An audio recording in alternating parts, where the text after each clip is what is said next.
English का exam बहुत पास आ गया है। आज ना मैं तुम्हें कोई नॉर्मल स्ट्रैटेजी बताने नहीं आया हूं। आज मैं तुम्हें इंग्लिश के कुछ ऐसे नोट्स दूंगा, कुछ ऐसे इंपॉर्टेंट क्वेश्चंस दूंगा जिसकी मदद से ये जो इंग्लिश का एग्जाम है ना, ये तुम्हारी लाइफ का सबसे बेहतरीन एग्जाम होने वाला है। तो हाय एवरीवन, मैं हूं आप सभी का अपना प्रशांत भैया। मैथ्स का एग्जाम आपका हो चुका है। अब बहुत सारे ऐसे एग्जाम बहुत अच्छा गया, कुछ ऐसे भी बच्चे हैं जिनका मैथ्स का एग्जाम उतना अच्छा नहीं गया। एक्सपेक्टेशंस तुम्हारी बहुत हाई थी, लेकिन कुछ रीजंस की वजह से एग्जाम उतना अच्छा नहीं गया और नंबर अब कम आ गए और अब तुम डीमोटिवेटेड हो रहा है ना। पहली चीज देखो यार, एक बहुत प्यारी लाइन है ना कि कल की चिंता करके कोई फायदा नहीं है। कल क्या हुआ उससे कोई फर्क नहीं पड़ता और ना ही हम उसको बदल सकते हैं। हम लेकिन आज की चिंता कर सकते हैं। अब ये जो मैथ्स का गुस्सा है ना, ये जो तुम्हारे अंदर भरा पड़ा है ना कि यार मैथ्स का एग्जाम अच्छा जाना था बट उतना अच्छा नहीं जा पाया, उस गुस्से को इंग्लिश के पेपर में निकालो। इंग्लिश का पेपर अपने जीवन का सबसे बेहतरीन पेपर देकर आने की जिम्मेदारी अब तुम्हारी है। इंग्लिश फोड़ने की जिम्मेदारी तुम्हारी है। वो जो वादा तुमने खुद से करा है ना मार्क्स अच्छे लाने का, अरे एक पेपर बिगड़ जाने से मार्क्स पे कोई फर्क नहीं पड़ता। ये जो पेपर है ना, अगर आगे के पेपर तुमने सीरियस होकर दिए तो चीजें बैलेंस में आ जाएंगी। और इसी वजह से आज तुम्हारे प्रशांत भैया तुम्हारे साथ खड़े हैं, ठीक है। इंग्लिश के पेपर की स्ट्रैटेजी, इंपॉर्टेंट क्वेश्चन सब कुछ लेकर आया हूं। थोड़ी वीडियो लंबी होगी, लेकिन मैं गारंटी से बोल रहा हूं ये अगले 15 मिनट तुम्हारी इंग्लिश की प्रिपरेशन को बहुत खतरनाक लेवल पे ले जा सकते हैं। सबसे पहले स्टार्टिंग से स्टार्ट करते हैं। जितने भी तुम्हारे दिमाग में डाउट आ रहे हैं ना, अटेम्प्ट कैसे करना है पेपर, सारे डाउट्स को आज क्लियर कर दूंगा। पहली चीज, इंग्लिश में 4 सेक्शन होते हैं, वैसे होते तो 3 ही है बट बेसिकली 4 सेक्शन है। एक होता है रीडिंग, फिर सेकंड सेक्शन होता है grammar plus writing and third section होता है लिटरेचर। अब आपको भी पता है कि सबसे इंपॉर्टेंट लिटरेचर होता है, बट मैं ना एक एक पॉइंट आउट करता हूं गलतियों को। अगर मैं बात करूं रीडिंग सेक्शन की, तो मैंने यहां पर एक टर्म लिखा है, नंबर कटने वाले हैं। मैं तुम्हें आज बता रहा हूं, अगर तुमने बचे हुए समय के अंदर रीडिंग सेक्शन की प्रैक्टिस नहीं करी तो नंबर कटेंगे। क्यों कटेंगे? क्योंकि पिछले 2 साल से अगर तुम इंग्लिश का पेपर देखोगे तो ये जो रीडिंग सेक्शन है ये टफ आ रहा है। हाँ, आज से 2 साल पहले बहुत इजी आता था, सबके नंबर फुल आ जाते थे, लेकिन अब ना क्वेश्चन टफ आ रहे हैं, पैराग्राफ टफ आ रहे हैं, जिसको पढ़ के समझ के आपको क्वेश्चंस का आंसर देना है। फिर हम इसको अटेम्प्ट कैसे करेंगे वो डिटेल में मैं आपको स्ट्रैटेजी बताने वाला हूं। दूसरी चीज, ग्रामर की बात करूं तो यहां पर मैंने लिखा है मोस्ट स्कोरिंग। अरे भैया, यहां पर ना नंबर मिलते हैं। ये सबसे इजी और सबसे स्कोरिंग सेक्शन है। कैसे तैयारी करनी है इसके बारे में बात करेंगे। फिर आता है राइटिंग। राइटिंग में एक लाइन लिखी हुई है, टाइम मैनेजमेंट। राइटिंग प्रैक्टिस करके जानी है और टाइम मैनेज करना सीखना है। कैसे सीखोगे वो भी हम बात करेंगे। लिटरेचर, लिटरेचर में जो एक्सट्रैक्ट बेस्ड क्वेश्चन है वहां पर तुम फंसोगे, और पेपर प्रेजेंटेशन अगर तुमने अच्छे से नहीं करी वहां पर भी तुम फंस सकते हो, नंबर तुम्हारे कट सकते हैं। अब भैया प्रॉब्लम्स तो इतनी सारी हैं, सॉल्यूशन बताओ। एक एक करके स्टार्ट करते हैं। सबसे पहले जो मोस्ट इंपॉर्टेंट सेक्शन है लिटरेचर, उसको उठाते हैं, क्योंकि 40 नंबर का तो भाई यही आने वाला है। तो इसकी स्ट्रैटेजी के ऊपर डिस्कशन करते हैं एक एक करके डिटेल में। अगर मैं लिटरेचर सेक्शन की बात करूं तो सबसे पहले ना आपको हर एक चैप्टर की स्टोरी पता होनी चाहिए। अब भैया कैसे रिवाइज करें? देखो, मैराथन सेशन चल रही है मिशन जीत वाले चैनल पे, मैग्नोलिया मैम ने आपको ऑलरेडी बता दिया होगा, है ना, आप भी देख रहे होगे। अब वहां से पढ़ो, वहां से आपका रिवीजन बहुत बेहतरीन तरीके से हो जाएगा। लेकिन क्या स्टोरी समझना इनफ है? नहीं। यही सबसे बड़ी भूल है। बच्चों को लगता है कि अरे हमने स्टोरी समझ ली, हमने सारी चीज समझ ली, अब हो गया काम खत्म। नहीं, क्वेश्चन प्रैक्टिस करना बहुत इंपॉर्टेंट है। अब भैया ये प्रैक्टिस कैसे करेंगे क्वेश्चन, एंड स्पेशली जो एक्सट्रैक्ट बेस्ड क्वेश्चन है ना, ये कहां से हम प्रैक्टिस करें? यार, तुम्हारे प्रशांत भैया तुम्हारे साथ खड़े हैं, मैं बोल रहा हूं, ये तेरी क्लास 10वीं जब तक खत्म नहीं हो जाएगी ना, तब तक ये तेरा हाथ है ना, ये पकड़ के रखूंगा यार। तेरी मदद करता रहूंगा, सिर्फ साइंस में नहीं, हर एक सब्जेक्ट में। तो तुम्हारे लिए मैंने ना नोट्स बनवाए हैं, और बहुत शानदार नोट्स हैं। चाहे तुम कोर्स ए वाले बच्चे हो या तुम कोर्स बी वाले बच्चे हो, सारी बुक्स के नोट्स बनवाए। मैं आपको नोट्स ना थोड़ी डिटेल में दिखाना भी चाहता हूं आज, क्योंकि मैं उस सारे नोट्स को लेकर आया हूं। जैसे कि अगर मैं बात करता हूं फुटप्रिंट्स विदाउट फीट की, तो इसके जितने भी चैप्टर्स हैं ना, इसके सारे चैप्टर्स के हमने नोट्स बनाए। अब उन नोट्स में है क्या, हमने क्या करा है ना, हमने थोड़ी समरी लिख दी है ना। तो वो समरी तुम पहले पढ़ सकते हो, वरना तुम वन शॉट वीडियोस, मैराथन से भी समरीज को पढ़ सकते हो। लेकिन उससे इंपॉर्टेंट क्या है, हमने हर चैप्टर के, ये देखो, एक्सट्रैक्ट बेस्ड क्वेश्चन, ये एक्सट्रैक्ट बेस्ड क्वेश्चन हमने इसके अंदर डाल दिए, ताकि ना इन क्वेश्चंस में तुम फंसो ना, ये तुम्हारी प्रैक्टिस हो जाए। तो जितने भी एक्सट्रैक्ट बेस्ड क्वेश्चन हमने चैप्टर वाइज डाले हैं ना, वो सब के सब तुम प्रैक्टिस कर लेना। उसके बाद हमने क्या करा है, सिर्फ इतना ही नहीं है, हमने टॉप 10 पीवाईक्यूज, जो प्रीवियस ईयर क्वेश्चन है, जो बेस्ट बेस्ट है, जो कि रिपीट कर रहे हैं, वो सारे प्रीवियस ईयर क्वेश्चन तक डाल दिए यहां पर। तो आप वो भी सारे के सारे देख सकते हो, ठीक है। इतनी सारी चीजें आपके लिए बना दी हैं। उसके अलावा लास्ट में फोकस एरिया फॉर एग्जाम, यानी जो इंपॉर्टेंट टॉपिक्स हैं वो भी लास्ट में आपको यहां पर मिल जाएंगे। ये हर चैप्टर के लिए करा है, चाहे आपकी कोई भी किताब है, चाहे आप कोर्स ए के बच्चे हो, ए वाले बच्चों पे उतना फोकस नहीं करते यूट्यूब पे, बट उनके लिए भी हमने बनवाया, दिखा भी देता हूं मैं तुम्हें। और ए वालों के नोट्स में ना बड़ी इंटरेस्टिंग चीज भी हमने डाली है, जैसे कि मैं आपको दिखाता हूं। ये तो अपनी पोएम होगी, तो आप देख सकते हो सारी की सारी पोएम्स का भी अगर आप देखोगे तो जैसे स्टैंजा है, एक पोएम का स्टैंजा है, उस स्टैंजा का एक्सप्लेनेशन यहां पर पूरा डिटेल में लिखा है। इसके भी सारे इंपॉर्टेंट क्वेश्चंस आपको यहां पर देखने को मिल जाएंगे, एक्सट्रैक्ट बेस्ड क्वेश्चन। ये देखो एक्सट्रैक्ट बेस्ड क्वेश्चन भी आपको यहां पर देखने को मिल जाएंगे। ये चीज भी तुम्हारे लिए बना रखी है। मैं आपको बता रहा था कोर्से वाले बच्चों को, तो कोर्से वाले बच्चों का जो कम्युनिकेटिव है उसकी भी जो बुक है उसका भी हमने पूरा का पूरा प्रबंध आपके लिए कर दिया है। जितने भी चैप्टर्स हैं उन सारे चैप्टर्स की आपको वही सेम, जैसे कि मैं आपको यहां पे दिखा भी देता हूं, पहले आपको क्या मिलेगी वही देखो, डिटेल में आप देखोगे तो ये रही आपका चैप्टर का नाम और ये रहा उसका पूरा का पूरा डिटेल में समरी। ठीक है, तो यहां पर आपको समरी मिल जाएगी। उसके अलावा यहां पर भी हमने क्या करा है ना, यहां पर एक बड़ी इंटरेस्टिंग चीज करी है, हमने इंपॉर्टेंट वोकैब करके एक चीज इस्तेमाल करी है। इंपॉर्टेंट वोकैब यानी हर चैप्टर के इंपॉर्टेंट वर्ड्स जो कि तुम्हें याद होने चाहिए, जो कि तुम्हें यूज करने आंसर के अंदर, है ना। अब कोर्स भी वाले बच्चे बोलेंगे भैया हमारे लिए नहीं है क्या, तुम्हारे लिए भी अभी बात कर रहा हूं, रुक जाओ। तो ये देखो टॉप 10 पीवाईक्यू सब कुछ बना दिया यार, सब कुछ। तो इंग्लिश में मैराथन देखी, ठीक है भैया सब कुछ समझ में आ गया, क्वेश्चन प्रैक्टिस करनी है, नोट्स दे दिए, डाउनलोड कर लेना, डिस्क्रिप्शन में है लिंक, सब कुछ फ्री, कुछ पैसा नहीं ले रहे हैं, सब कुछ फ्री, डाउनलोड कर लिया। ठीक है, क्वेश्चन प्रैक्टिस हो गई, दो काम तो अपने हो गए।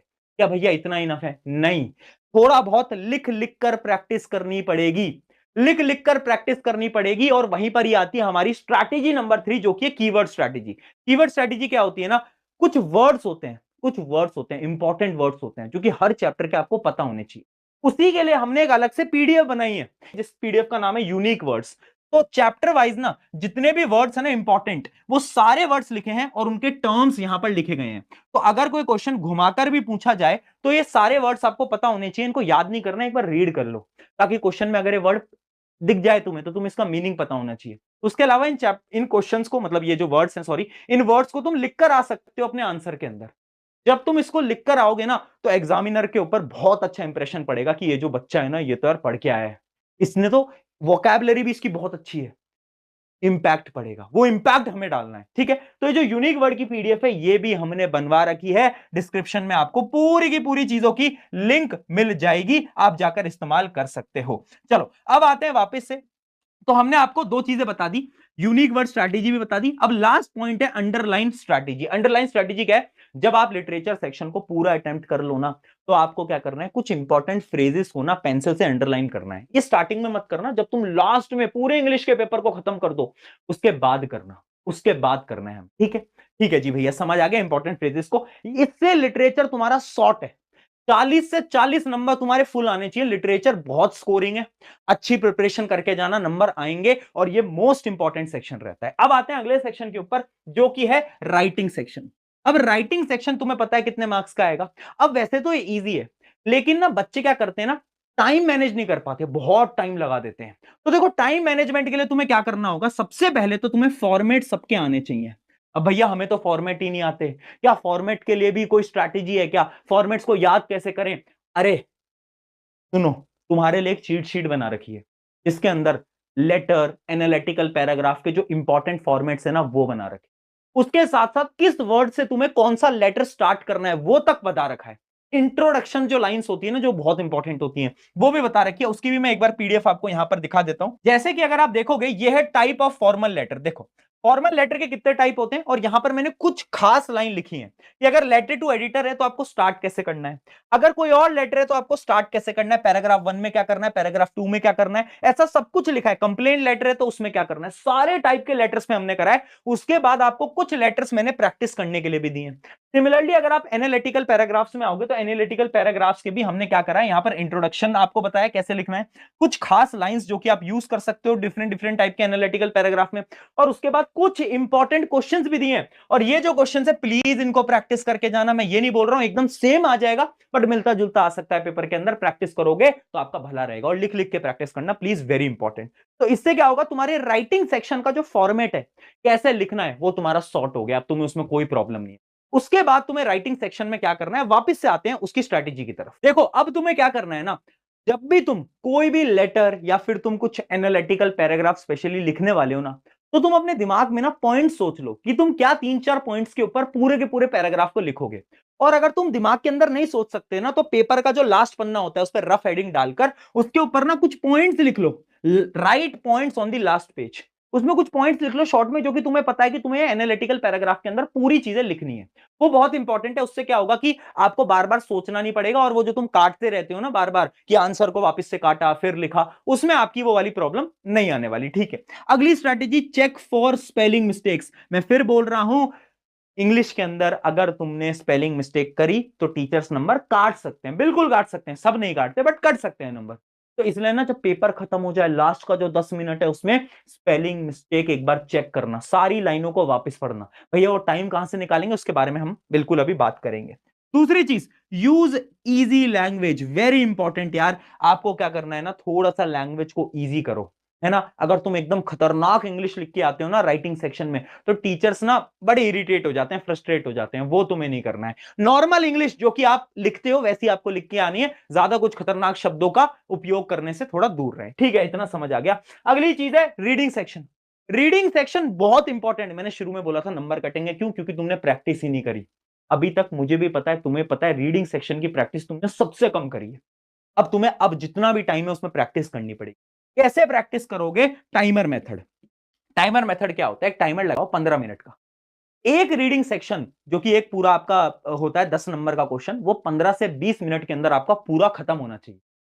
मैं तो बोल रहा हूं 15 मिनट, बट अगर आपने ज्यादा प्रैक्टिस नहीं करी, अगर तुम 20 मिनट के टाइमर के अंदर भी एक क्वेश्चन सॉल्व कर रहे हो तो बहुत अच्छी चीज है। तो सैंपल पेपर उठाया, 20 मिनट का टाइमर लगाया और एक पूरे के पूरे क्वेश्चन को सॉल्व करा और फिर उसको चेक करना। ऐसे आप डेली करो, 2-3 क्वेश्चन, जितना भी टाइम बच रहा है ना अभी एग्जाम में, डेली भी अगर कर लोगे तो भी काम चल जाएगा। ठीक है। और एक स्ट्रैटेजी मैं आपको बताना चाहता हूं, ये मेरी पर्सनल स्ट्रैटेजी है, कि जब भी आप ये जो रीडिंग सेक्शन के क्वेश्चन को सॉल्व कर रहे हो ना, तो पहले ना पूरे के पूरे जो आपका पैराग्राफ है उसको रीड करो, फिर क्वेश्चंस की तरफ बढ़ो। बहुत सारे लोग बोलते हैं कि पहले ऐसे करते हैं कि पहले ना हम क्वेश्चंस को रीड करते हैं एंड देन हम जाकर वापस से पैराग्राफ को रीड करते हैं। अब ऐसा मेरा मानना है कि आज से 2-3 साल पहले स्ट्रेटेजी काम करती थी, क्योंकि उस समय पे जो रीडिंग सेक्शन आता था बड़ा इजी आता था, इजी लैंग्वेज में आता था। अब ना बहुत टफ लैंग्वेज में आता है, तो समझ में नहीं आएगा आपको। आपको एक बार थ्योरली रीड करना पड़ेगा, समझना पड़ेगा कि आखिर हो क्या रहा है इसमें, उसकी मीनिंग समझनी पड़ेगी। फिर उसके बाद आप क्वेश्चन पे पढ़ोगे तो नंबर आपके अच्छे जाएंगे। बट फिर भी आप जैसे इसको अटेम्प्ट करते आ रहे थे वो आप वैसे अटेम्प्ट करिए। ये मेरी पर्सनल स्ट्रैटेजी है, ये मैं आपको टिप देना चाहता था। ठीक है, इतना समझ आ गया। भैया ग्रामर पे आओ। ग्रामर की कोई स्ट्रैटेजी नहीं है, सबसे इजीएस्ट सेक्शन है, 10 नंबर का आता है, फ्री के नंबर होते हैं, एक नंबर नहीं कटना चाहिए तुम्हारा। कैसे करना है? ट्रिक वीडियोस देख लेना, मैग्नोलिया मैम आपको ट्रिक वीडियोस दिखाई देंगी, मैराथन में करवाई देंगी। बस उतना करके जाना, कुछ सवाल लगा लेना, मतलब 20-30-40 सवाल लगा लेना, काम खत्म। 10 नंबर आपके गारंटेड यहां पर आ जाएंगे, ज्यादा कोई मेहनत नहीं करनी। ठीक है, इसमें बहुत फ्री के नंबर होते हैं। नंबर प्लीज इसमें मत कटवा के आना, थोड़ी प्रैक्टिस ज्यादा कर लेना, बट नंबर इसमें सबके फुल आने चाहिए।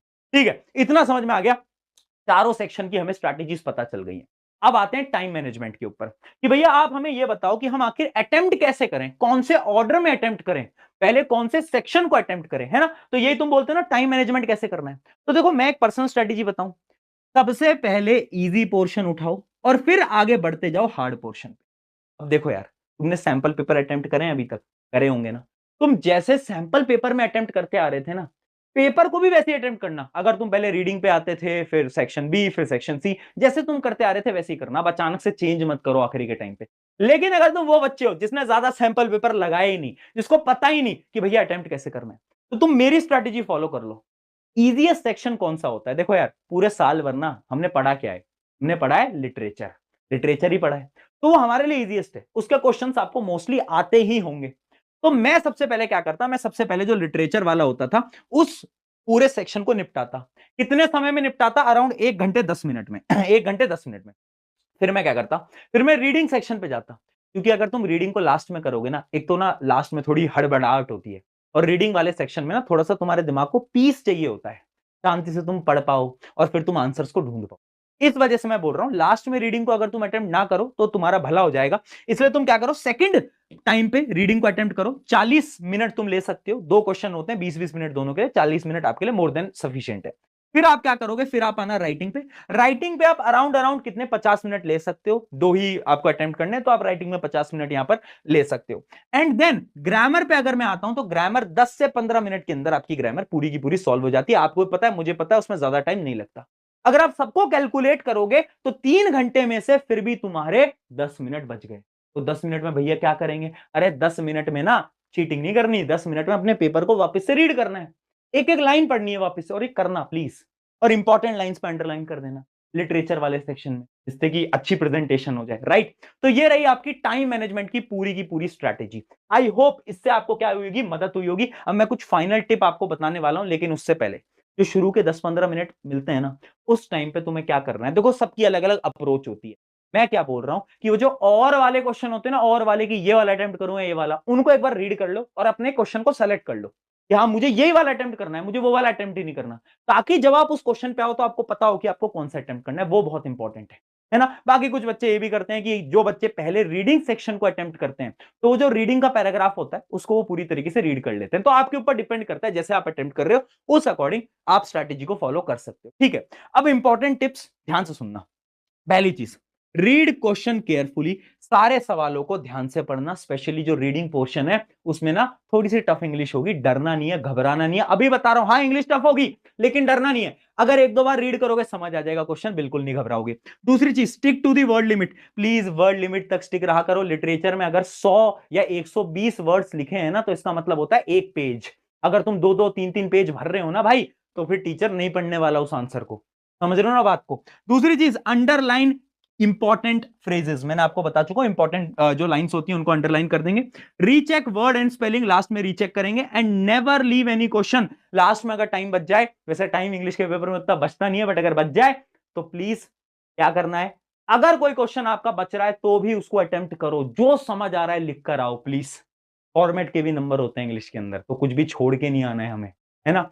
तो जाओ इंग्लिश का पेपर देकर आओ, और एक चीज याद रखना, इंग्लिश का पेपर जैसे ही तुम्हारा खत्म होता है, प्रशांत भैया ना तेरे साथ खड़े हैं। 21 तारीख शाम को, 22 तारीख शाम को, 23 तारीख शाम को, 24 तारीख शाम को, और 25 फरवरी सुबह 4 बजे साइंस का गेम ओवर।